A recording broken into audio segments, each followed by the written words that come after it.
condition, congestive cardiac failure. So what is the normal function of heart? Heart is necessary for maintaining proper circulation of the blood. നമ്മുടെ ബോഡിയിൽ ബ്ലഡിനെ circulate ചെയ്യാനായിട്ട് mainly help ചെയ്യുന്നത് ഹാർട്ടാണ്. Okay, fine. And it is helping for BP mechanism. Yes. So we'll discuss congestive cardiac failure. It is a systemic disorder whereas heart is unable to pump properly, or it is inability of the heart to pump proper amount of blood to meet the systemic circulation. Okay, heart in the pumping ability has reduced to meet systemic circulation. So what is systemic circulation? In our circulation or in our body, there are two types of circulation, systemic circulation as well as pulmonary circulation. So what is systemic circulation and what is pulmonary circulation? So I'll just briefly I'll explain. See, circulation, it starts from right side, from lower part, inferior vena cava collect the blood, and from upper part of the body, superior vena cava collect the blood. Okay, and it is emptied into right atrium. So this is right atrium, and from there the blood is pumped into right ventricle through right atrioventricular valve or tricuspid valve. Okay, so right atrium blood has been pumped to right ventricle, that is deoxygenated blood. Okay, and from here pulmonary artery is originating, and from here pulmonary artery it collect all deoxygenated blood and which is empties into lungs. So there are two pulmonary arteries dividing into two. One side it is dividing and again it is dividing into right and left pulmonary artery, and which empties the blood into both lungs for purification.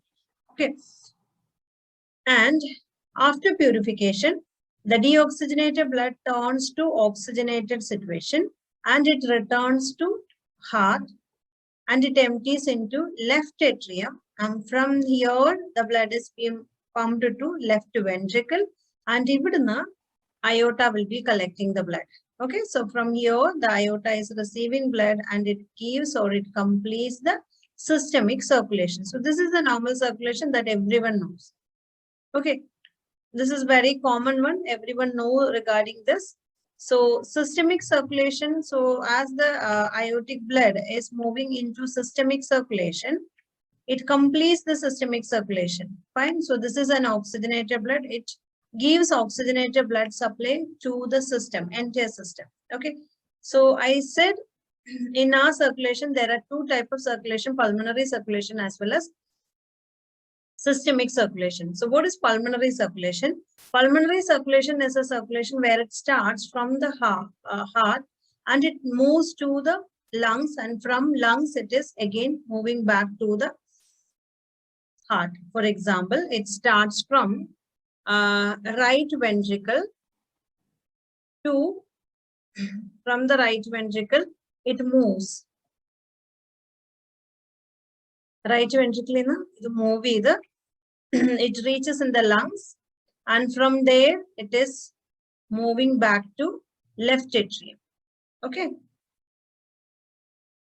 so from right ventricle the blood is collected and it is moved into lungs, and from there after purification the blood is moved back to left atrium. So this particular circulation is considered as a pulmonary circulation. I repeat, pulmonary circulation start ചെയ്യുന്നത് ഹാർട്ടിൽ നിന്ന്, right ventricle നിന്ന് deoxygenated blood is collected by pulmonary artery, and pulmonary artery is dividing into two, right pulmonary artery and left pulmonary artery. Okay, so pulmonary artery carries all of this deoxygenated blood and which gives to lungs for purification. Okay, so lungs il vechittu purification nadakunu. After purification the deoxygenated blood turns to oxygenated situation, oxygenated eye, and then it returns back to the left atrium. Okay, so this is considered as a pulmonary circulation. Clear? And what is systemic circulation? Systemic circulation എന്ന് പറയുന്നത്, it again starts from the heart itself. നമുക്ക് ഇവിടെ നിന്ന് start ചെയ്യാം. That means left ventricle നിന്ന് start ചെയ്യാം. It starts from left ventricle and the blood is collected from left ventricle by aorta. So with the help of aorta, the blood has been taken from left ventricle and it reaches to the system, all body portion. And from there, it is back to the heart. That is, it is connecting with the, right atrium. Okay, right atrium. So systemic circulation, it starts from the left ventricle, and with the help of aorta, aorta receives the entire blood from the left ventricle, that is an oxygenated blood, and it completes the systemic circulation. Okay, so after completion of systemic circulation, after normal body function, the oxygenated blood turns to deoxygenated situations after doing function or after completing the tissue perfusion, and all of those deoxygenated blood will be collected by inferior and superior vena cava and empties back to right atrium. Okay, so ഇതിനെയാണ് commonly നമ്മൾ എന്തായിട്ട് consider ചെയ്യുന്നത്, systemic circulation ആയിട്ട് consider ചെയ്യുന്നത്. Okay, so we have two circulation, pulmonary circulation as well as systemic circulation. Clear? Pulmonary circulation ഉണ്ട്, systemic circulation ഉണ്ട്. Here the longest circulation is systemic circulation. Okay, systemic circulation, it starts from left ventricle in the start ചെയ്യുന്നു. Okay, so it starts from here. Left ventricle in the start ചെയ്യുന്നു, അത് aorta വഴി move ചെയ്യുന്നു, and it down and it is reaching up to the lower extremity. So it is the longest circulation. So the pressure of systemic circulation is also bit high. What is the normal pressure of systemic circulation? That is 120 by 80. So systemic circulation pressure commonly identify by monitoring BP. So normal systemic pressure or systemic circulation pressure is 120 by 80. Clear? So this is very, very important. And next is pulmonary circulation. So pulmonary circulation, when we compare with the systemic circulation, pulmonary circulation is the shortest circulation. Okay. എവിടുന്നാണ് അത് start ചെയ്യുന്നത്? Right വെൻട്രിക്കിളിൽ നിന്ന് start ചെയ്യുന്നു. It is moving to the lungs. From lungs, it is moved back to the heart. Okay, so it is very closed circulation. അതുകൊണ്ട് തന്നെ pressure of pulmonary circulation is much lesser than the systemic circulation. Okay, അപ്പോൾ എപ്പോഴും low like pressure ആണ് pulmonary artery or pulmonary pressure. Okay. Clear ayo? Endeലും doubts undo? So there are two types of circulation, systemic circulation and pulmonary circulation, whereas systemic circulation is the longest circulation and the pressure of systemic circulation is also bit high. Okay, and left ventricle need to push harder to meet systemic circulation. I repeat, left ventricle. Arkelin doubts undengil you can just clear the doubts. Left ventricle harder right push ചെയ്താൽ മാത്രമാണ് left വെൻട്രിക്കിളിൽ നിന്നും ബ്ലഡിനെ സിസ്റ്റത്തിലേക്ക് move ചെയ്യാനായിട്ട് സാധിക്കുള്ളൂ. I repeat, left ventricle need to push harder in order to meet the normal systemic circulation. Okay, so left ventricle നാണ് higher pressure വേണ്ടത് to meet systemic circulation. Here, so I think എല്ലാവർക്കും clear ആയെന്ന് വിശ്വസിക്കുന്നു. Okay, I'm clearing the picture.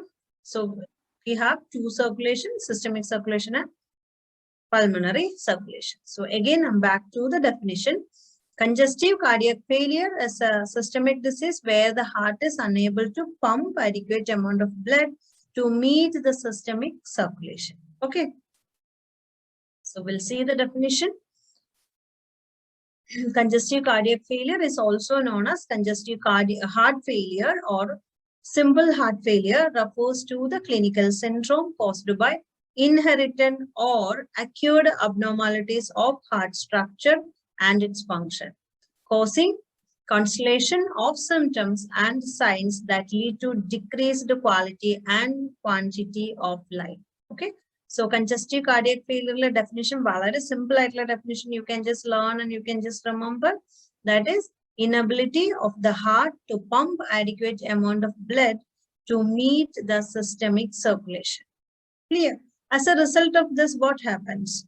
The heart is unable to circulate the blood. So proper circulation, the systemic circulation will not be occurring properly. And the same way pulmonary circulation will also get altered. Okay. Upper systemic circulation, pulmonary circulation variation. Systemic pressure, again, it will increase and the fluid gets accumulated over the systemic area. And as the increased pressure of systemic circulation, what happens? The fluid will start to ooze from the vascular area to the extracellular area, and as a result, it increases edema.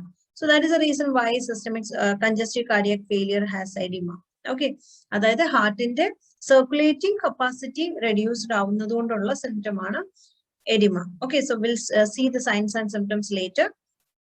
And again, pulmonary circulation variation, wherever what happens, the pressure will increase.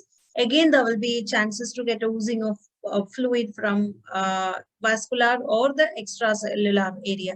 Okay, so from vascular and the extracellular area, like blood fluid move in and it causes pulmonary edema. So congestive cardiac failure, there will be systemic edema as well as there will be pulmonary edema. Okay, so we'll see in detail. What are the causes? Before moving to signs and symptoms, we'll discuss the causes of congestive cardiac failure. See, the entire causes not need to study the everything, but I have just included everything, but you can just skip here. The causes like a chronic causes and acute causes. Coronary artery disease, mainly you can just remember myocardial infarction. Coronary artery disease has three different conditions: atherosclerosis, angina pectoris, and myocardial infarction.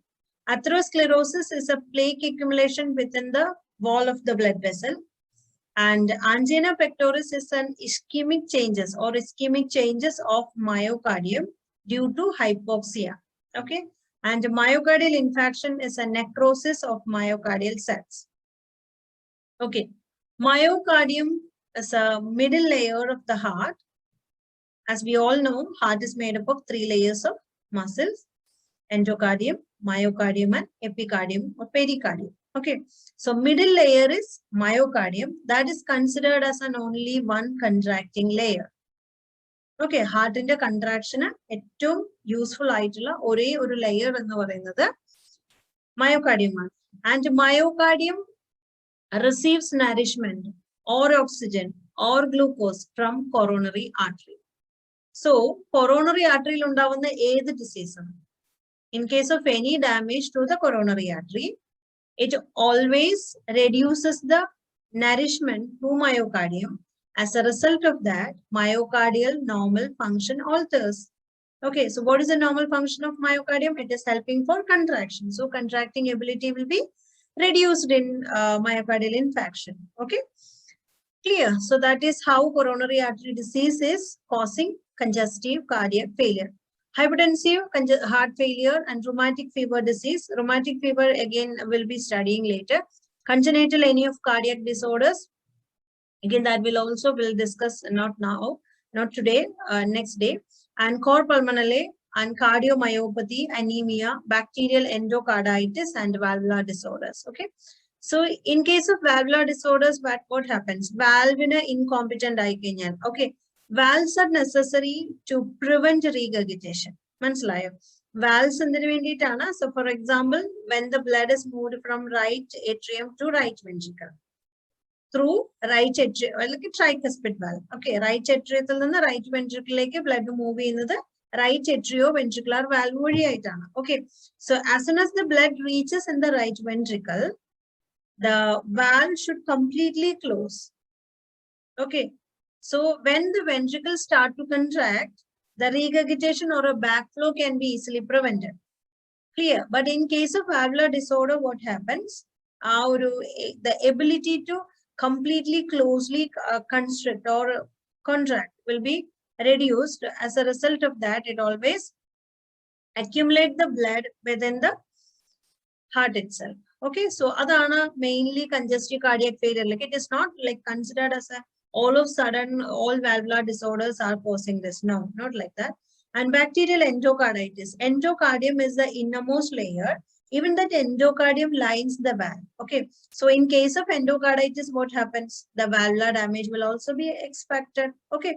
And in case of anemia, what is anemia? It is a situation where oxygen carrying capacity of the body is reduced because either the RBCs are not in a proper morphology, or the RBCs are not normal calculated manner. Clear? So in case of anemia, what happens? The heart need to pump, or the cardiac function or cardiac workload will increase. Okay. So it could also end up with a congestive cardiac failure. And cardiomyopathy, that means damage of cardiac muscles. For pulmonale, it is respiratory disease related congestive cardiac failure. Okay. So because of respiratory, any abnormality, there will be chances to get extreme hypoxia. So the cardiac workload automatically will increase. Okay.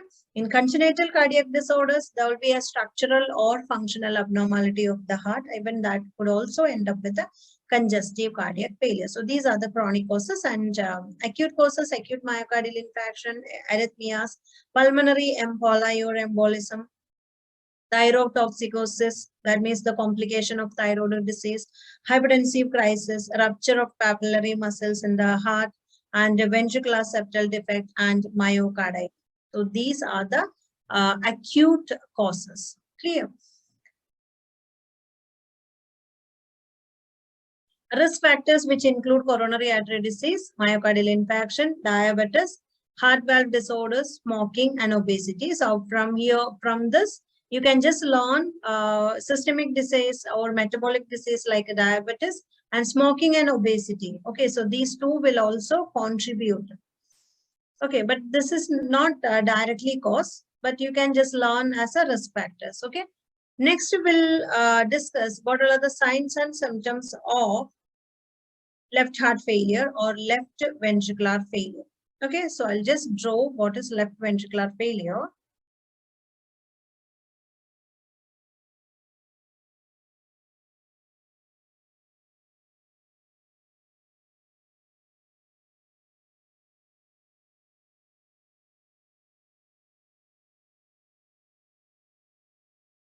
So this is heart.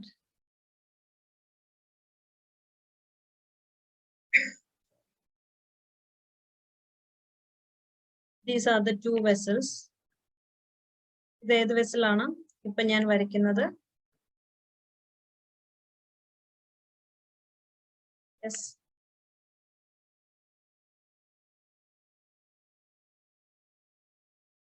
Pulmonary vein. Very good. Pulmonary vein carries what type of blood? It carries oxygenated blood. All veins usually carries deoxygenated blood, but this is only one group of veins which carries oxygenated blood. Okay, so pulmonary veins carries oxygenated blood from lungs. Okay, fine. So what is left ventricular failure or left heart failure? The left side of the heart has failed to perform its normal function. So left ventricle is not properly doing its function. So what happens? The left ventricle will not pump properly. Okay.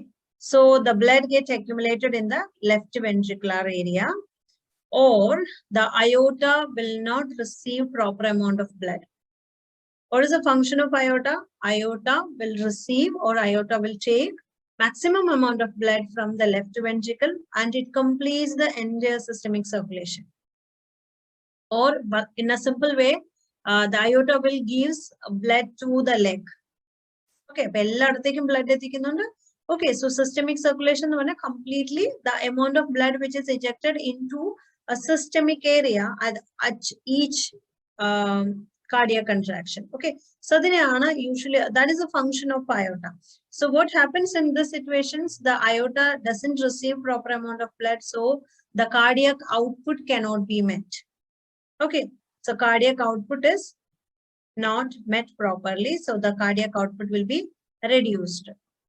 Okay, just I wanted to ask you one question. How would you assess cardiac output? How would you assess a client's cardiac output? നിങ്ങൾ എങ്ങനെ ഒരു ക്ലയന്റിന്റെ cardiac output assess ചെയ്യും? Yes. See, I'll give you a situations where you are working as a registered nurse in a community center, or you are a community health nurse, community center nurse, or a community nurse, where the backbone of community nursing is home visiting. So frequently and periodically, you have to visit the client. Okay, and the patient will be at home. Okay, so a client is there at your home visit. You met a patient and who has been diagnosed with congestive cardiac failure and is on medication, but the patient is not regularly following the medication, or yet the patient is not following the normal follow-up visit. Okay. But patient has many symptoms which is related with congestive cardiac failure, and the patient has been taking medication, but it is not properly or regularly. Okay. So on that home visit, you have to just monitor cardiac output of the client. So my question is, how would you assess cardiac output of a client? So answer please. Stroke volume into heart rate. How would you assess that stroke volume at home visit? How would you do that? Stroke volume into heart rate, and that is a formula. How do we calculate that? But at home visit, how would you assess? And the question clear ayo ningal home visit ilana avade hardly you have one community bag. Yeah, you will assess heart rate, you will assess BP. Yes. Any other thing? Heart rate and BP, edema, intake output charting. So these are the options which you are giving your answers. Urine output, palpitations. Palpitation is not proper way. Dyspnea. Okay. Intake output charting. Any other? Lipsy BP. Okay.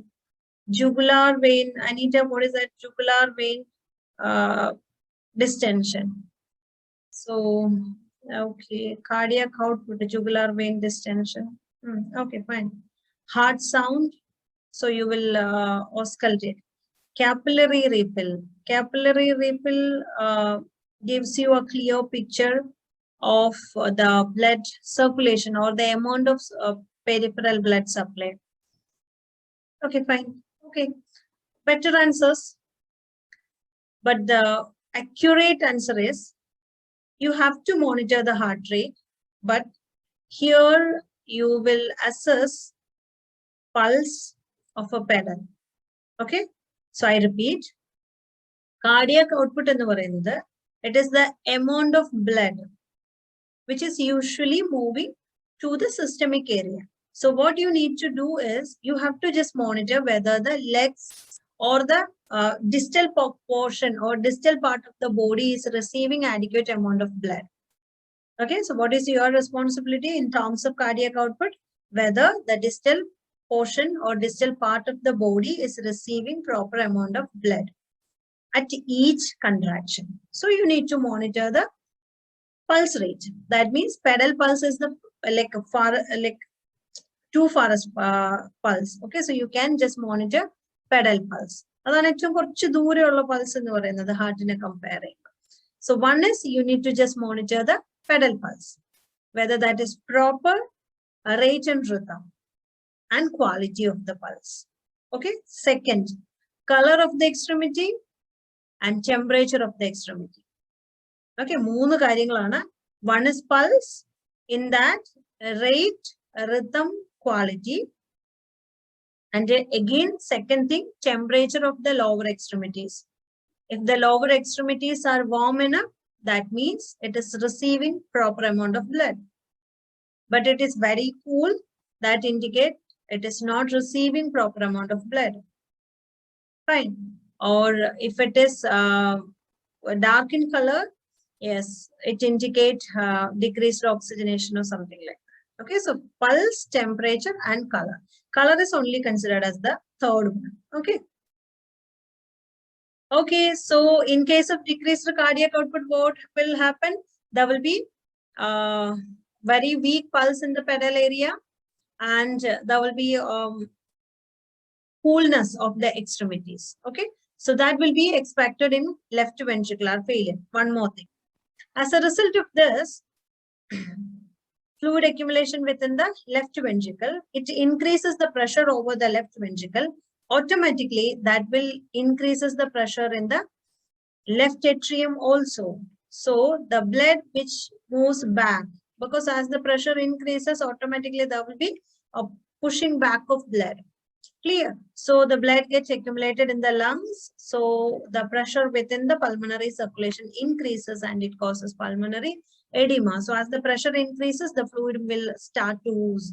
So there will be chances to get pulmonary edema. Clear, Ayo? So left heart failure or left ventricular failure, you have to closely monitor the sign of pulmonary edema. If patient develops pulmonary edema, the patient will experience breathing difficulty. There will be hypoxia. There will be orthopnea. That means breathing difficulty in a supine position, which makes the client to sit or stand. Okay. So exactly what is the definition of orthopnea? A patient is unable to breathe properly during the supine position. Okay, so when the patient experience these symptoms, the patient will assume a new position, or the patient will use either 3 pillows, or the patient will try to sit in a chair. Okay, breathing difficulty in supine position, which makes the patient to sit or stand, or you could say a patient is unable to breathe properly during night time or while sleeping. Clear? And there will be fatigue because of decreased cardiac output, pulmonary edema, and confusion. Okay, so these are the very commonly expected signs in terms of left heart failure. Okay, so when you study, you have to learn in this manner. You need to just separate the signs and symptoms of left ventricular failure as well as right ventricular failure. We'll discuss right heart failure or right ventricular failure. So what happens in right ventricular failure? Again, the right side of the heart will fail to pump a proper amount of blood. Manslayo. Right side, so again, let me draw. This is how I draw heart. You can draw in your manner. It's on the right side. Into right side, there are 2 vessels. This is inferior vena cava and this is superior vena cava. Superior vena cava collect the blood from upper part of the body and inferior vena cava collect the blood from lower part of the body. Both of these blood will be deoxygenated blood. Okay. So in case of right ventricular failure or right heart failure, what happens? The ability to pump a proper amount of blood by the right side will be reduced. Okay, so there will be an alteration. So the blood gets accumulated on the right side, so it increases the pressure over the right side. So again, as the pressure increases, inferior vena cava and superior vena cava fail to empties the complete blood from the lower and upper part of the body into the heart. Okay, so automatically what happens? The blood which is collected by the superior vena cava gets accumulated over there, and the blood collected by the inferior vena cava will also be accumulated over the vessels, inferior and superior vena cava. Okay, up in the victim, the systemic, okay, systemic circulation pressure variation undavunu, and that causes pitching edema. There will be abdominal blotting because of increased pressure. So the metabolism get alters. So anorexia, okay, and superior vena cava pressure increases, so it causes distended neck veins. Because of edema, weight automatically increases. So what will be the BP? Here vital signs. BP will elevated and there will be respiratory changes. In case of pulmonary edema, again the respiratory rate will also be increased. And what about the pulse rate? It is also elevated. Okay, so pulse rate and respiratory rate. And what about the temperature? Usually temperature will be cardiac, in terms of cardiac output, it will be reduced, otherwise it will be normal. Okay, so these are the signs and symptoms of right heart failure. Okay, so if you get a questions from congestive cardiac failure, you have to add all of these 2 signs together. If you get a specifically question from right ventricular failure or left ventricular failure, you can separate and study. Otherwise, you can just combine all together. Okay, so the common signs and symptoms of congestive cardiac failure will be mainly there will be pitching edema.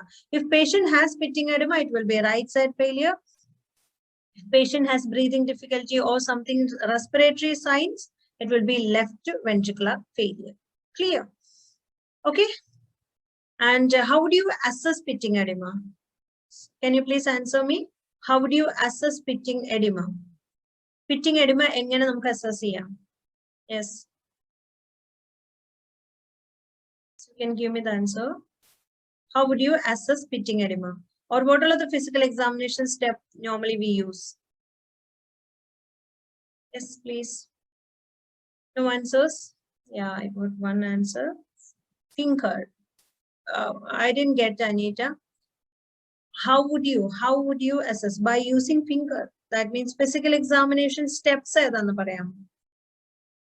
Could you please just mention the physical examination steps? See, in physical examination, there are different steps like assessment, inspection, palpation, percussion, auscultation. So these are the physical examination method. Press the part with the finger. So what is that called as? Press the part with the finger. What is this called as? This is, yes, please. What we call it as palpation. Very good. So palpation, and one more. Every, like, where would you palpate? ചുമ്മാ പോയിട്ട് ഇങ്ങനെ കുത്തി നോക്കില്ലല്ലോ. നിങ്ങൾക്ക് തന്നെ feel ചെയ്യുവാണ് that particular portion is slightly swollen. So first of all, you need to just inspect and palpate it. Very good, Ashwini. Okay, so pitting edema can be assessed by inspection and palpation. Very good. Okay, so what are the investigations method? Investigation method usually will do all full blood examinations, electrolytes, all systemics examinations like RFT and LFT. Okay, and BNP, that is a biomarker of cardiac failure. So that can also be assessed, and chest X-ray will give you a clear picture of pulmonary edema. Echo will give you ejection fraction, and ECG will give you a clear picture of any ischemic changes or ECG changes. Okay, so these are the investigations, common investigations, what we do. This is not much important. Okay. And how do you manage congestive cardiac failure? So this is very, very important. How would you manage a client with a congestive cardiac failure? Okay, so in the starting, I said congestive cardiac failure in the പറയുന്നത്, it is inability of the heart to pump adequate amount of blood to meet the systemic circulation. Okay, for performing each and every activities, there should be adequate amount of blood to the systemic circulation. It is very, very important. Okay, so if you wanted to do any of activities, walking, eating, anything. Okay, so either activity our body requires oxygen. If our body requires oxygen, the heart needs to pump. Clear, ayo? So in congestive cardiac failure, what happens? The body requirement, the oxygen, okay, our required oxygen will not be met because of inability or impaired contractibility. So what is your goal is early detection of the cause and treat the cause and reduce the symptoms so that the patient can live a quality life without symptoms. This condition is not going to completely heal it. Okay, but the person can live in a quality life. Okay. So what are the management? So the management is, you can just remember like unload fast. U indicate upright position, N indicate nitrites, L for Lasix. So that means loop diuretic usually we give in order to reduce the edema, and fluid retention can be treated by giving this. O for oxygen, A for AC inhibitors to control BP, oxygen to meet the oxygen level of the body. Digoxin. Digoxin will increases the cardiac contractibility and it increases cardiac output. Okay, so digoxin, it is digitalis therapy. When you administer digoxin, it will increase the cardiac contractibility, or it strengthen each contraction. Okay, and it increases the blood supply to the systemic circulation. Okay, And F indicate fluid. So fluid need to be reduced. So which included in diet. And then reduce the afterload. Sodium restriction is important, and you need to frequently evaluate the condition by performing different tests. Okay, so digoxin level need to be assessed and ABG need to be clearly monitored. Okay, so these are the treatment. Any doubts regarding this? And we'll focus the pharmacological interventions, pharmacological management, the choice of medicines which are ACE inhibitors and diuretics to reduce the edema, and aldosterone antagonists, that means aldactone if necessary, in order to just meet the potassium imbalance. Okay, beta blockers, digitalis therapy. Okay, digitalis therapy, lanopsin or digoxin. Cardiac glycosides. Okay, so these are the pharmacological management usually we give. ഏറ്റവും important ആയിട്ടുള്ള medicine. Okay, in order to reduce edema or in order to reduce circulatory or control the circulatory volume or fluid retention can be treated by giving Lasix. Okay, so what are the side effects of Lasix? It increases urination. It doesn't consider as a side effect as it is. Thirst will be there. Yes, that can be. Muscle cramps because of electrolyte imbalance. There will be itching or rashes and weakness, dizziness, spinning sensation in the ear and diarrhea. So these are the side effects of Lasix. Along with this, muscle cramps, or you could say like hypokalemia will be there. Potassium will be reduced. Okay, and there will be chances to get hypotension. So BP will be reduced, potassium will be reduced, and all of these symptoms. When BP started to reduce, there will be dizziness. Okay, ototoxicity, yes, that is what I said, a spinning sensation in the body. Sorry, in our ear. Clear? So these are the side effects of medication. So these all side effects need to be taught to the patient. And patient, so these all are the side effects of medication. So they have to just think, or they have to just closely monitor or watch whether the person or a client itself is getting any of these side effects. Okay. And next, the better choice of treatment is digoxin. So what are the side effects of digoxin? Okay. Digoxin, the side effect, again, it is very important. Main side effect is yellow halo vision.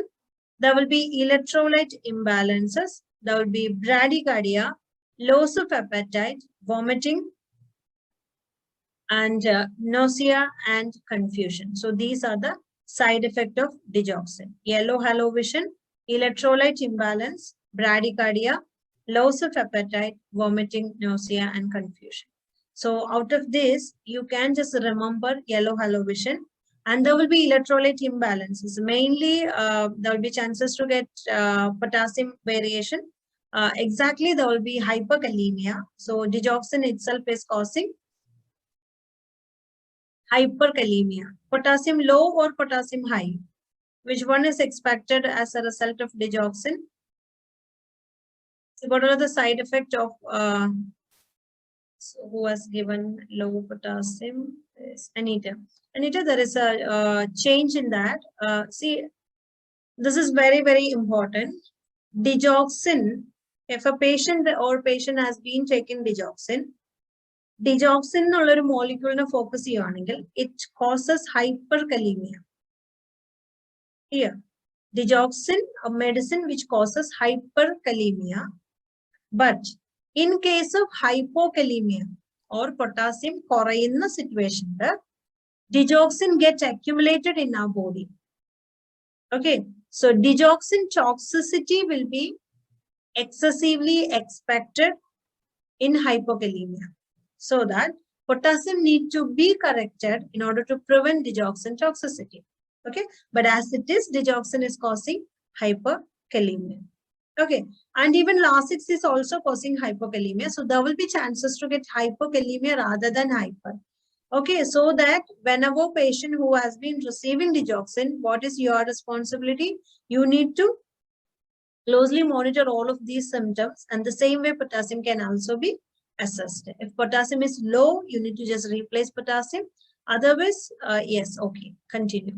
But in certain situations, there will be continuous hypokalemia as a result of Lasix.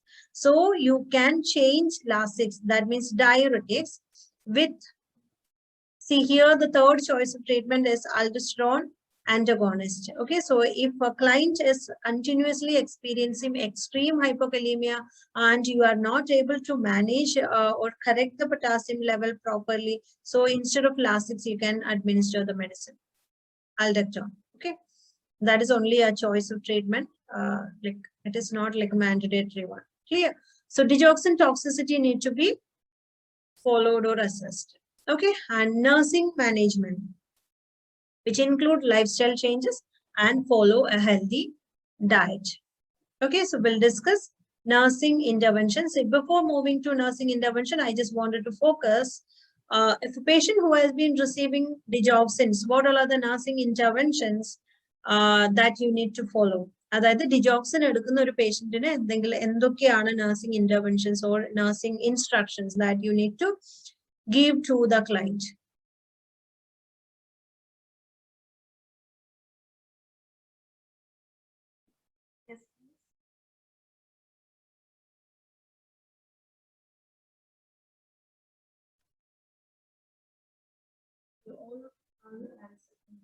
In the chat box.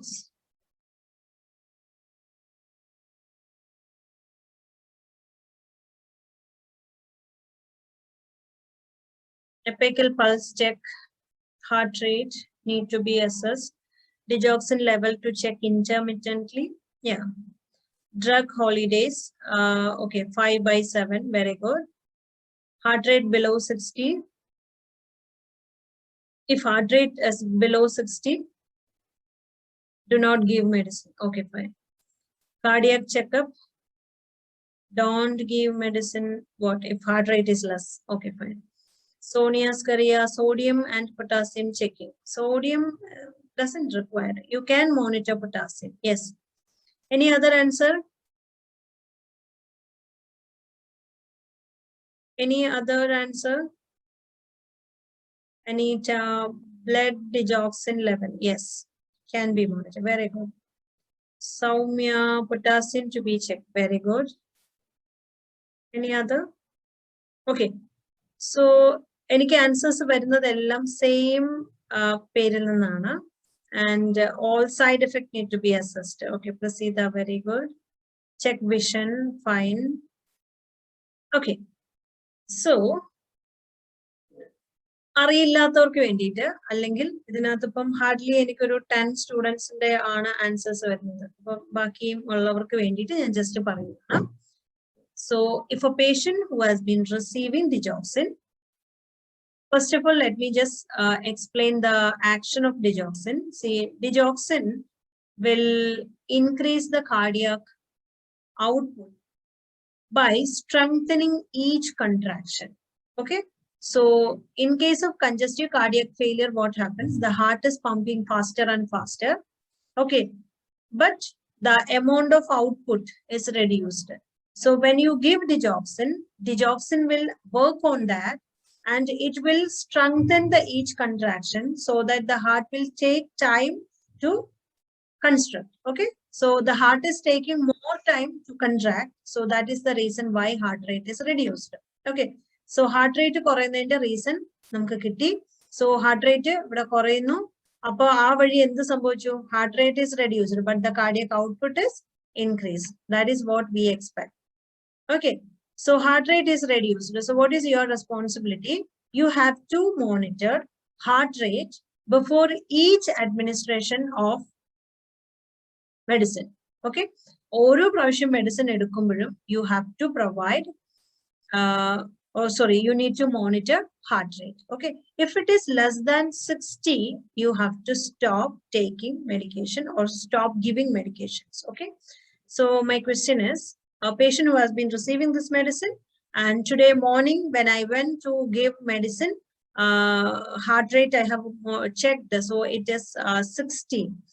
So yes, Anita, if heart rate is 60, what you will do? Like you will give, either you will give or you will stop. What is your responsibility? If heart rate is 60, You will give or don't give? So Anita will not give. Any other answer? Stop. Okay. So let me just again tell you, if heart rate is less than 60, you have to stop giving medicine. If it is less than 60, okay, 60 is normal, less than 60. 59, 58, 57 is abnormal, but 60 is okay. So you can administer medicines. Don't get confused with this. You can give medicine. Fine. Okay, so if the heart rate is 60, you can administer, but if it is less than that, no, you are not supposed to. Okay, so heart rate needs to be monitored. Even after getting this charge, the patient need to take the medicine by himself. So you have to again teach the client itself by how to take a heart rate. So you can just teach the client how to take a radial pulse. Okay, that's very important. Okay, that is the first thing. Second thing, electrolytes, that means potassium can be checked. But every day potassium monitoring is not practical. So frequently you can monitor, but every day or before each dose doesn't require. Anyway, next is what is the time for administration of medicine?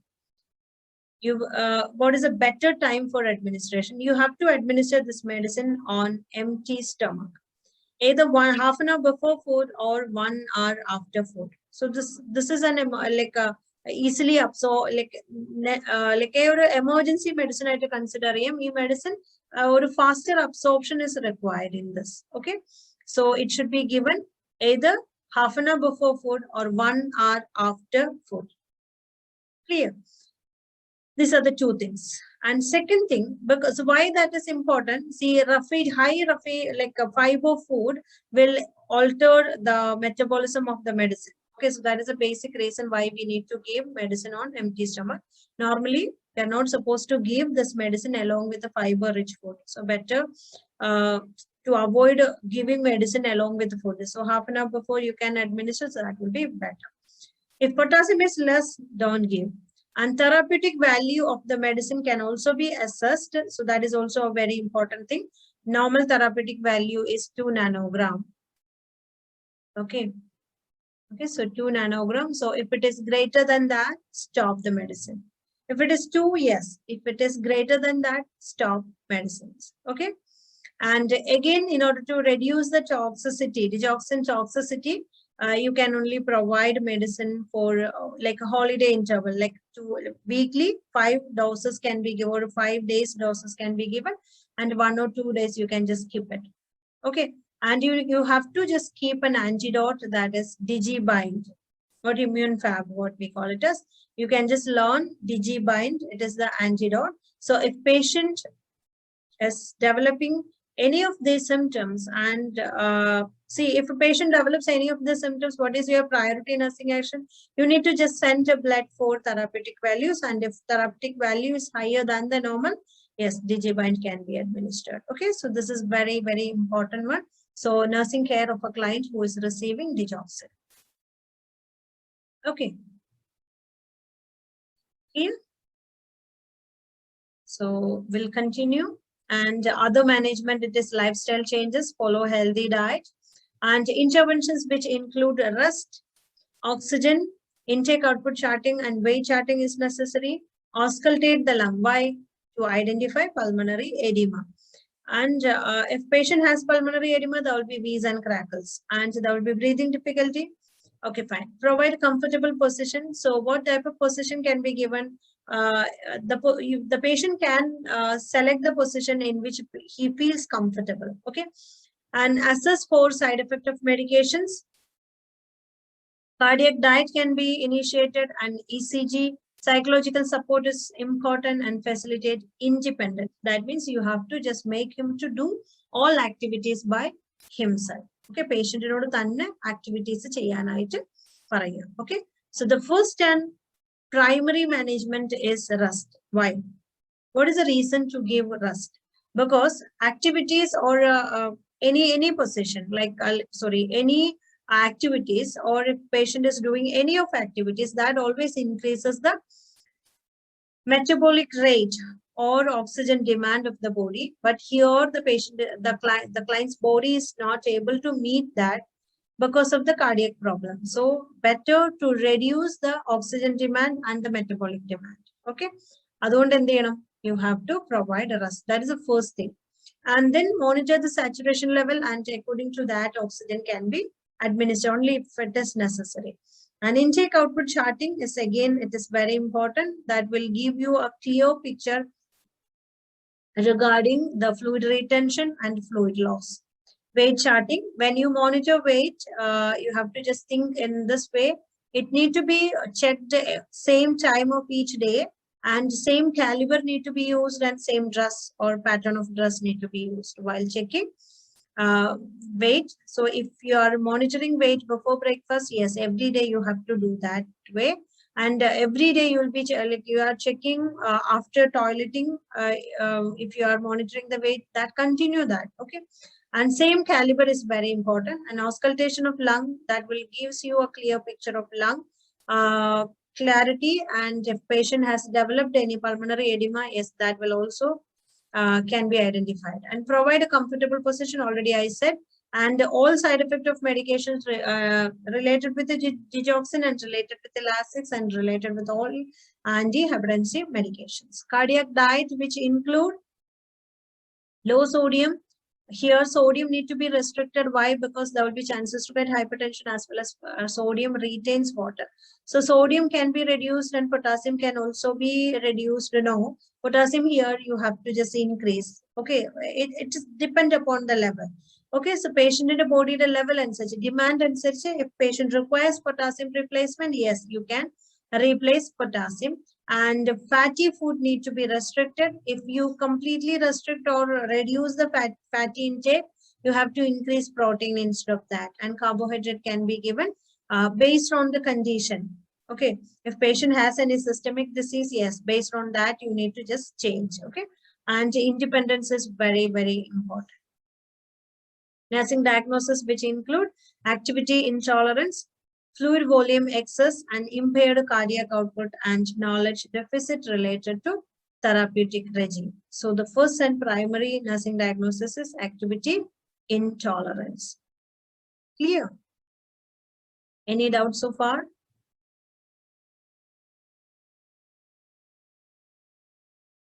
So this is all about congestive cardiac failure. Next, we'll discuss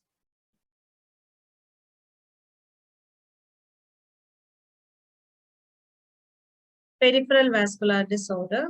So let me just change the slide. If you have any queries, you can ask me regarding congestive cardiac failure. If you don't have doubts, we'll start with the peripheral vascular disease. What is peripheral vascular disease? Peripheral vascular disease, the disease which is affecting the peripheral area. Clear? So that is peripheral vascular disease. This slide.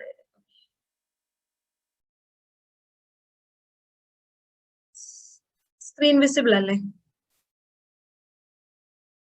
Peripheral vascular disease nu parayunnathu peripheral area il undavunna any disorder. It can either be arterial disorder or it could be venous disorder. Okay, so in the peripheral area there are arteries and there are veins. When we compare between artery and vein, artery carries oxygenated blood and vein carries deoxygenated blood. Arteries flow towards the gravity, veins flows against the gravity. I repeat, artery carries oxygenated blood, vein carries deoxygenated blood. The direction of flow of arteries will be towards the gravity from up to down. But the direction of flow of veins down to up, that means against gravity. If you wanted to move anything against gravity, you have to apply a pressure. Okay, so for the easy movement of vein blood or veins blood or venous blood, there should be a particular pressure which need to be exerted to the blood vessels, and that will be usually performed by the valves which is situated in the side of the veins. Okay, so we'll discuss that later. So in peripheral vascular disease, there are two types of disease like arterial disorders and vascular disorders. So out of that, the first condition is Buerger's disease. It's a very rare disease of arteries and veins. This will affect both artery as well as vein. Okay. So otherwise, the Buerger's disease, otherwise it is called as thromboangiitis obliterans. Okay. And here what happens, the blood vessels, either artery or veins, that will become swollen and it become blocked. So there will be chances to get a blood clot over there. Okay, so this will happen in the lower extremities or in the extremities, lower or upper, anywhere. Okay, so it will affect the arteries as well as in the vein, and it eventually destruct the cells because of extreme hypoxia. Okay, so it will affect the cells, and automatically when the cells are affected, it automatically affect the tissues and ultimately organ. Okay, so I repeat, Buerger's disease, otherwise it is called as thromboangiitis obliterans, whereas either artery or veins or the smaller branches of arteries or veins, that is arterioles or venules, okay, that will become swollen. As a result of that, the blood supply get obstructed, and as a result, there will be chances to get a block in the blood vessels. Okay, so this is Buerger's disease. What are the causes? There will be high chance to get this disease in males. Certain infections will also inflame the blood vessels. Use of tobacco and smoking. Symptoms which include tingling or numbness or tingling sensation in the extremities. So in the picture, it is clearly given. There is a darkened pigmentation. It is like a necrosis. Okay, pale or reddish or blue tinged hands or feet, and pain that may come and go. That will be mainly affect in the extremities, lower extremities or upper extremities, anywhere.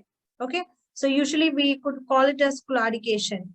Okay, and inflammation along a vein just below the skin surface due to blood clots. And fingerculum, toeculum, there will be a discoloration. Okay, so fingers and toes that turns pale when exposed to cold. Clear?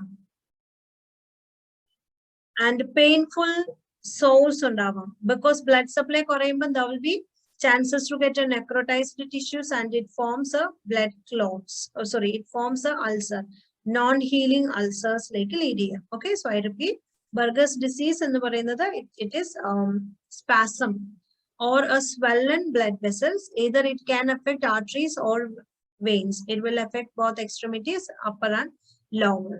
Okay. And what happens as a result of decreased blood supply? Oxygenated blood supply will reduce. So you will feel tingling sensation and numbness, and the normal sensation will be altered, and the patient, the skin color will alter, and ultimately it causes necrosis. Okay. And this particular symptoms will get worsened when the person gets contact with a cold atmosphere. Okay. And you can just treat with medications. Dilators can be given. That means blood vessels in a dilator. And plus smoking need to be avoided because smoking itself will constrict the blood vessels. Okay. So the first and very important management is stop smoking. And to dilate the blood vessels, you can administer medications. Okay. And intermittent compression of arms and leg will increase the blood flow. And in case of untreated wound, amputation is the only one choice of treatment. Okay, so these are the treatments of Buerger's disease.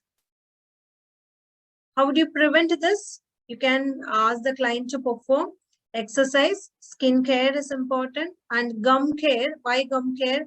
There will be like when based on the incidence, gum infection, oral infections usually. Buerger's disease like a lead in. So based on that particular incidence, gum care will reduce the worsening of symptoms. Okay, and stop smoking. Both active and passive smoking can be prevented. Okay, and next condition is Raynaud's disease. Raynaud's disease, it is again a rare condition.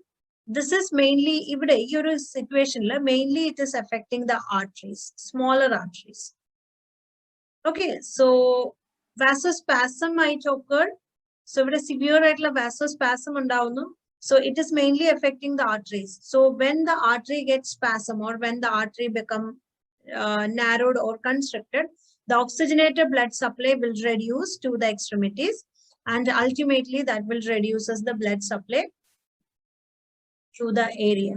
Okay, and the color of the area changes. Okay, so there will be first cyanosis, and then ischemic changes will happen. And when you relieve the problem, or when like a cold exposure, when that relieves, the color of the extremities will be turned to normal way.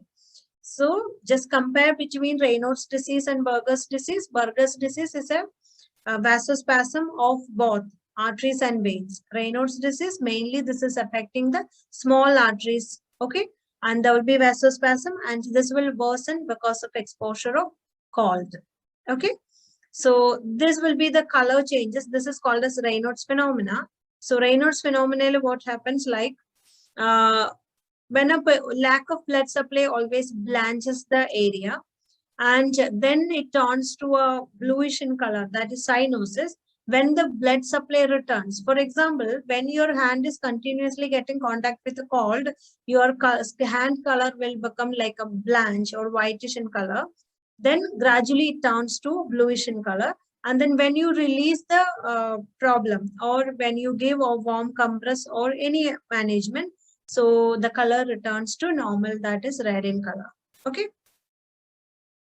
Causes which include smoking. Again, smoking is a vasoconstrictor. Cold exposure, it is, you have to just underline and you need to just study this. And stress will also causes this.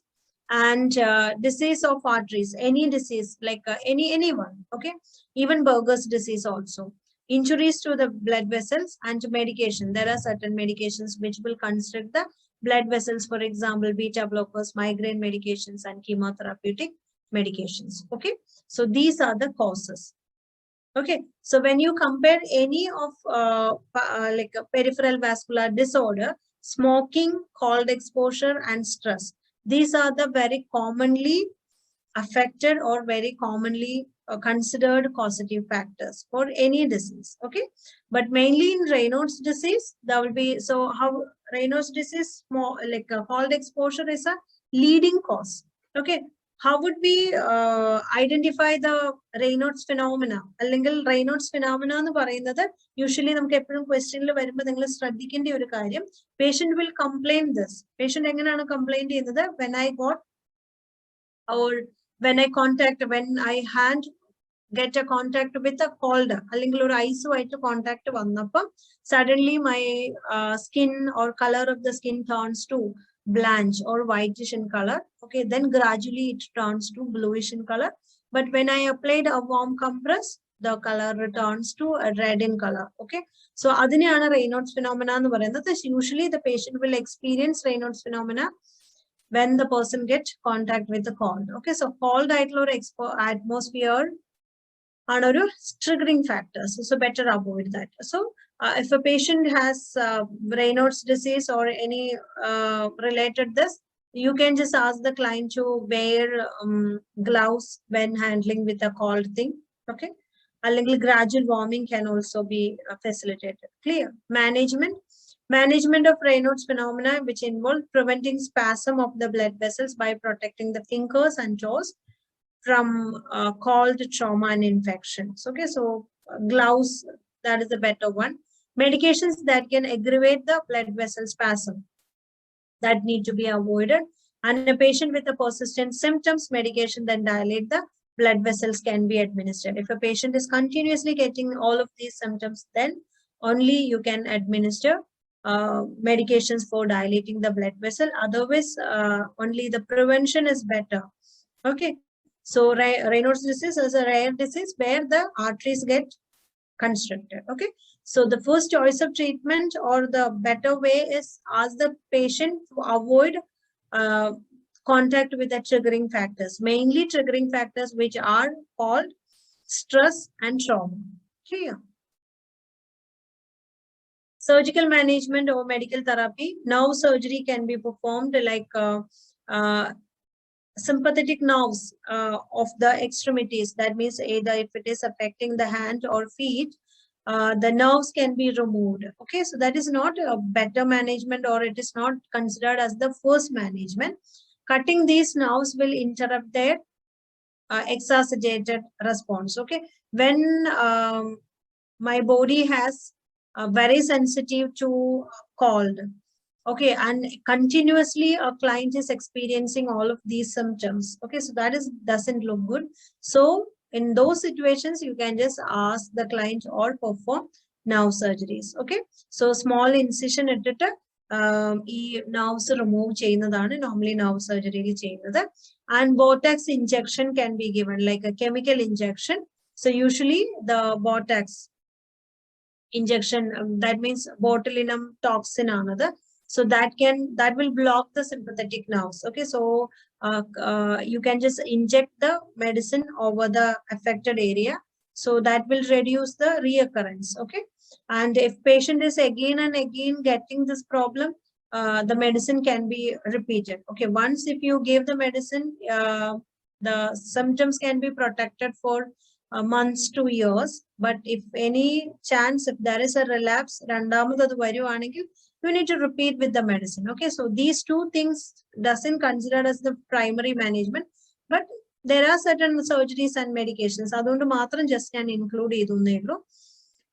Okay, so this is all about Raynaud's disease, and next we'll discuss varicose vein. Varicose vein ennu parayunnathu distented aayittulla ചെറിയ veins ആണ്, swollen veins. Okay, so the veins become swollen. So clear in the picture, there is a vein, the structure of veins ഇവിടെ നോക്കാം. So this is a structure of vein. Inside the wall there are valves. So ഇതാണ് valve എന്ന് പറയുന്നത്. So this particular valve is helping for the venous return, or against gravity. If something wanted to move, there should be a pressure. Okay, അപ്പോൾ ഇവിടെ mainly ഈ valves ആണ് helping for venous return. Clear? So ഈ veins ഉണ്ടാവുന്ന swollen veins or okay abnormal shape of the veins, okay, that will alters the blood supply. Okay, so the blood supply will be altered. So the first picture is a normal vein, and in case of stage 1, the reticular veins or spider veins are seen. And in stage 2, varicose veins, as well as there will be node also. Okay, varicose node. And in the stage 3, there will be edema in the lower extremities. Stage 4, varicose distended aayittulla varicose rupture aayittu it starts ulcers. Okay, so these are the stages of varicose vein, stage 1 to stage 4. Stage 1 only there will be a spider veins. Stage 2 spider veins will be there, along with that there will be venous nodes. Okay, and in case of stage 3, there will be swelling in the extremities. And in case of stage 4, what happens? There will be chances to get a mild continuous itching, and it forms ulcers. Okay, okay. How would you manage varicose vein? See, from varicose vein only you can study this management. Sclerotherapy. Sclerotherapy is the better choice of treatment for this. Sclerotizing agent will be injected into a varicose vein, and that produces a scar. Okay, so a sclerotizing agent, when you administer to anywhere, it forms a sloughing and scar formation. Okay, so that closes the abnormal veins. Okay, sclerotherapy doesn't require anesthesia. So the normal light administration, it is not like any anesthesia, local onnum anesthesia avashyamilla. And the second is high ligation and vein stripping. So tying of veins before it joins deep vein and removing the vein through the small incision. Adana ivide high ligation and vein stripping. Okay, so ivide mainly in case of varicose vein, what happens? The smallest veins are affected. Okay, the minor veins are ivide affect cheynathu. So you can just tie that and you can just remove it. That clear? So this is included in high ligation and vein stripping. And next is DVT. This is also included in the peripheral vascular disease. DVT is deep vein thrombosis. Okay, so deep vein thrombosis occurs when a blood clot or a thrombus forms in the deep veins in our body. Commonly, it is affecting in the lower extremities, but it can affect anywhere, even hands also. Clear? So this is DVT. So in the picture, it is very clearly seen. The first picture is a normal one, and second is a normal blood flow, and the third picture with a deep vein thrombosis. Okay, so what happens here? The valves become damaged.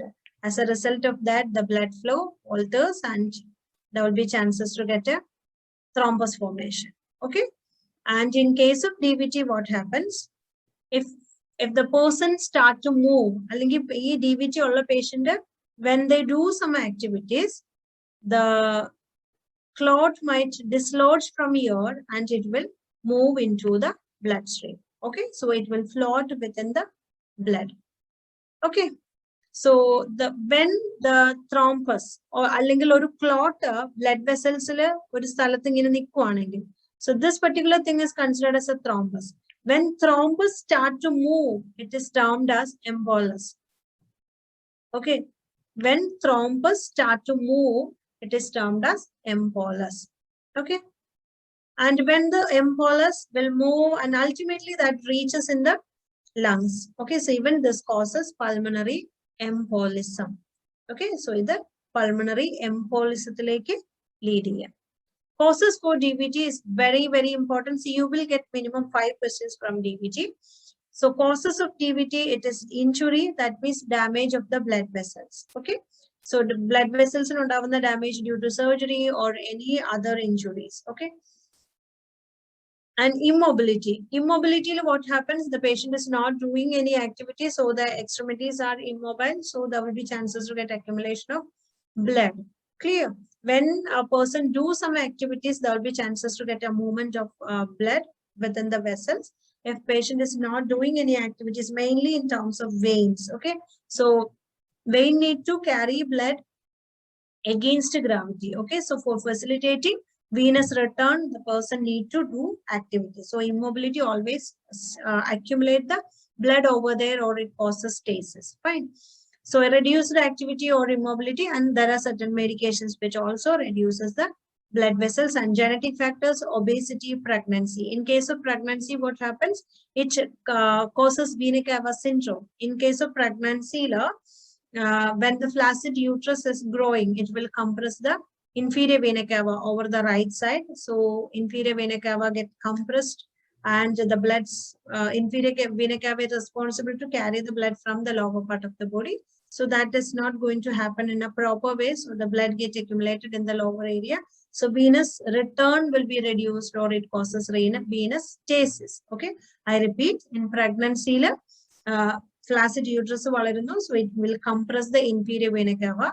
Inferior vena cava is necessary to carry the blood from the lower part of the body. So when inferior vena cava get obstructed, so the blood get accumulated in the lower area. That is called as venous stasis. Okay, അതുകൊണ്ട് എന്ത് ചെയ്യും? Staged ആയിട്ടുള്ള fluid, there will be chances to get a formation of thrombus. Clear? Any doubts? So these are the causes. And even smoking.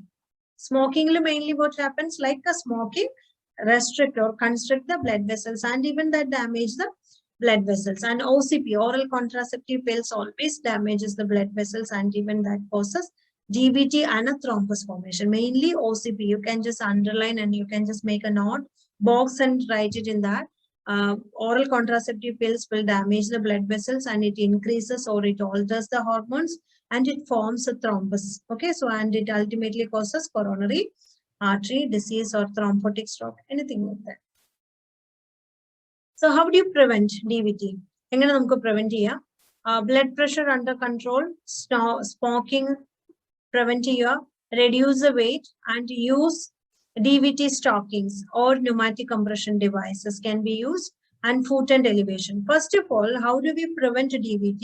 First of all, you need to just identify what are the risk factors. Okay, അതായത് DVT വരാനുള്ള risk factors എന്താണെന്ന് ആദ്യമേ identify ചെയ്യുക.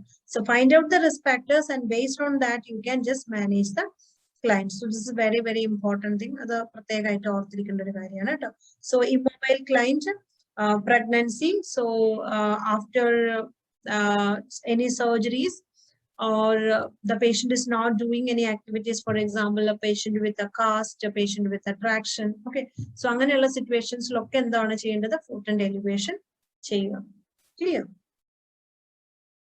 Signs and symptoms of DVT: swelling in the extremities or foot, cramping pain in the calf. Okay, and there will be color changes and temperature variation. If it is affecting the upper extremities, there will be neck pain, shoulder pain, swelling in the arms and hand, blue color. Okay, color, skin color variation undava. So the upper and lower extremities. So very common it is affecting in the lower extremities. Clear? So this is very important. So how do you manage DVT? So when you go to DVT, so management of DVT, it is aspirin, warfarin, and heparin. Okay, so these are the three choices of medicine. Usually we give heparin, low molecular weight heparin, that means Clexane. Okay, so pre-filled idler syringe heparin, low molecular weight heparin, subcutaneous site administration, and after giving that, if patient is ready for discharge, oral anticoagulant like change here. So the choice of medicine is warfarin. Clear? So these are the pharmacological treatment. Yes. And when you give medicines, all of these medicines causes bleeding. So what are the nursing interventions that you need to give? You have to write. Bleeding need to be assessed by the client. So all signs of bleeding need to be closely observed by the patient. Clear? And a person who has been receiving heparin, there will be chances of getting alteration of PTT. PTT will be 1.5 times greater than the normal value. Okay, so other close item monitoring. Okay, the PTT will be 1.5 times greater than the normal value for a patient who is receiving heparin. Okay, and warfarin case you have to closely monitor the side effect, bleeding and PT-INR can also be assessed. Okay, and you need to just learn the side effect of all of these three medications. Aspirin causes bleeding, and when the person start bleeding, you can administer antidote. So what is the antidote of aspirin? Is activated charcoal. Okay, warfarin, warfarin is causing bleeding again, and the antidote is vitamin K. And heparin is causing again bleeding, and antidote is protamine sulfate. Okay, aspirin bleeding koodande tinnitus undakunnundu. Okay, so bleeding assess cheya, all of these things is very important. Antidotes padhichu vekka. In warfarin, the antidote is vitamin K. So what is your responsibility? You have to just give instruction. Vitamin K rich diet, for example, green leafy vegetables, need to be stopped when the person is taking warfarin. Clear? So your points are important at orthirikanda oru karyana. Okay. So madutho. So far, any doubts? Maduthoyo.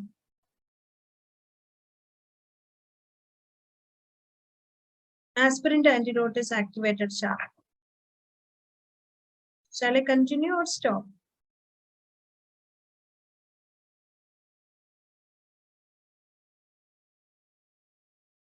Okay, so one more condition I'll just discuss and I'll stop. Rheumatic fever. It is an inflammatory disease. Okay, that can develop when strep infections that may affect the respiratory tract, or with a scarlet fever.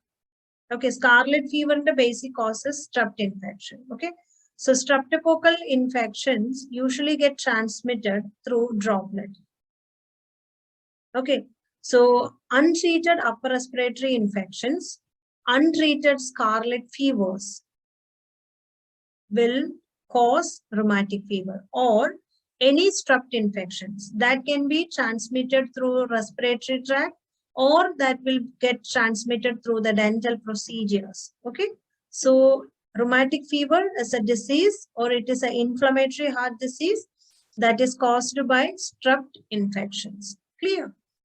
So streptococcal infections usually get transmitted through droplet, and when our body get contact with this, our body try to fight against that. So immune system get activated. So antigen antibody reaction will happen in the body, and the organism will affect the brain, that will affect the skin, it will affect the joints and heart.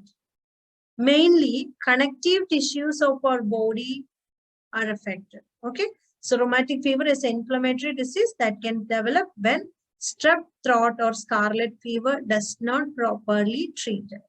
Okay, so this is, it is caused by a streptococcal infection. So mainly this particular organism get usually transmitted through the droplet, and when it enters in our body immune system started to act against the bacteria, an antigen antibody reaction will start, and it will reduce the immune system also, and the same way it will affect the brain, skin, and joints and heart. Okay, so when it affects the brain, there will be chances to get a confusion or brain symptoms, and there will be seizure. These are the signs. And when it affects the skin, there will be a skin knots or skin discoloration. When it affects the joints, it causes pain in the joints, and it also causes tremoring movement, or it causes rheumatoid arthritis.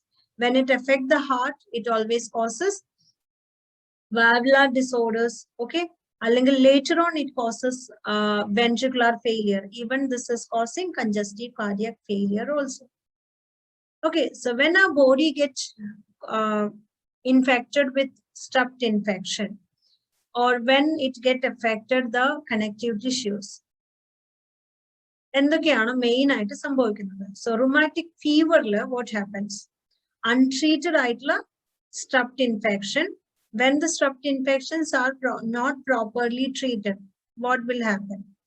Okay, there will be multiple signs. Okay, so the first sign will be when it affects the joints, it causes polyarthritis, and it causes carditis. It causes knots over the area. നമ്മുടെ ബോഡിയിൽ knots ഉണ്ടാവും. And it causes erythema marginatum over the skin. And syndrome chorea, it is tremoring movement. Clear? And there will be arthralgia, prolonged PR interval when it affects the heart. There will be fever, elevated ESR or CRP. It is a inflammatory markers. Okay, so ingane nammal classify cheyyunnadine usually what we call it as Jones criteria. So this is Jones criteria. You will get near about 10 questions from this. Okay, so Jones criteria. Based on Jones criteria, all of the symptoms of rheumatic fever can be divided into major and minor. Okay, so what all are the major symptoms? These all are considered as major symptoms. Okay, and the down symptoms: arthralgia, prolonged PR interval, fever, elevated ESR and CRP. Okay, so idellam indicate cheyyunnathu minimal symptoms or minor symptoms. Clear ayo?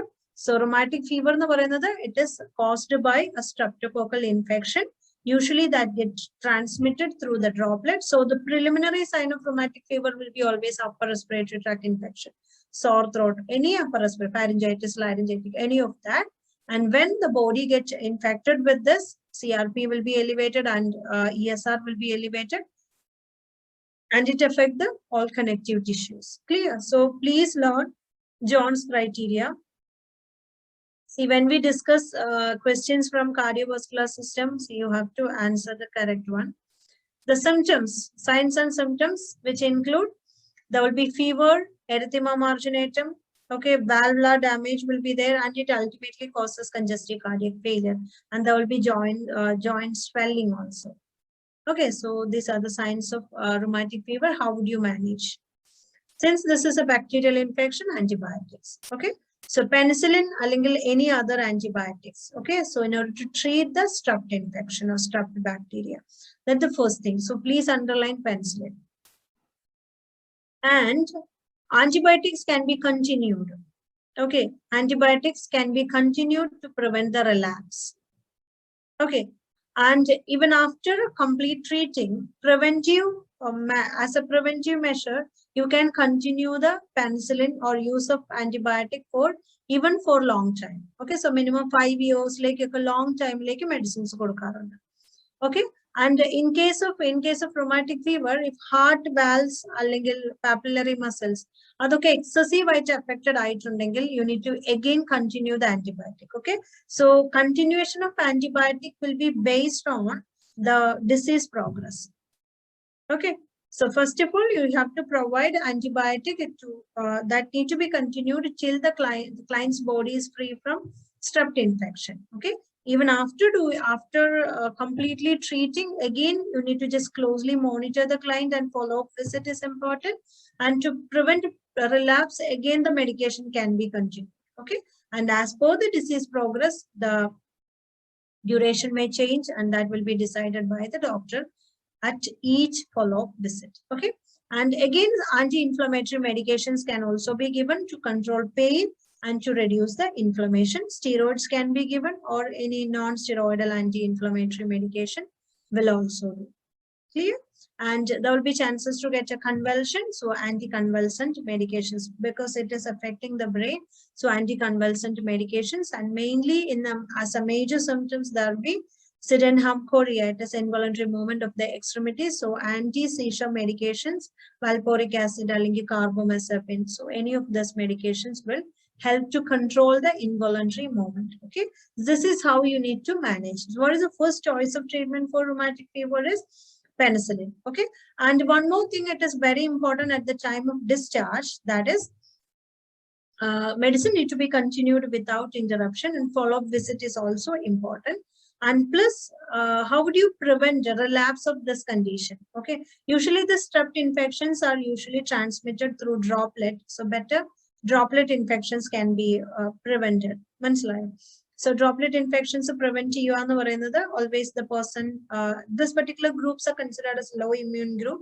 So our group in isolations if necessary. And dental hygiene is very, very important, because the organism transmission may get through the dental procedure also. So twice brushing, dental hygiene maintain Shiva. All of those things are very important. And even before doing any of dental procedures, they have to take a prophylactic antibiotics. Okay, so these are the preventive measures, or the measures which need to prevent the relapse of disease. Okay, so this is all about rheumatic fever. See, I have explained all of these conditions based on the exam. Okay, exam question oriented ആയിട്ടാണ് ഈ പറഞ്ഞിരിക്കുന്ന എല്ലാ conditions. ഇപ്പൊ ഞാൻ പറഞ്ഞ എല്ലാം focus ചെയ്തത് exam oriented ആയിട്ടുള്ള കാര്യങ്ങൾ മാത്രമാണ് focus ചെയ്തത്. And tomorrow the same time we'll discuss the cardiac questions. Okay, fine. So now if you have any queries, you can just clear the doubts.